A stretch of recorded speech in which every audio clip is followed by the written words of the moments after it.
I would like to recite a poem to commemorate the Black Day of Rohingya.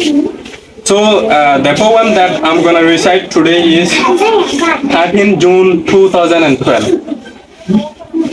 On this day of 13 June 2012, some animals with the face of human wiped out the innocent and displaced thousands of Rohingya. Yet the government failed to relocate them to their home.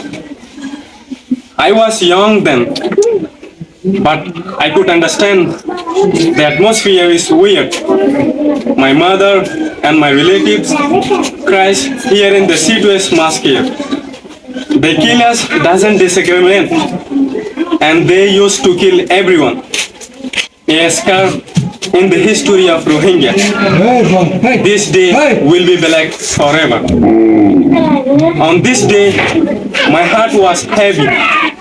The fear occupied the environment, and the somberness, the vacant sky. The tears flow like Mayyu River. My body shivers like a patient of tremors. We were on the edge of sword and gun, just a second away to be killed. Thanks God, I could escape. On this day, the bloody hands picked the fresh flowers.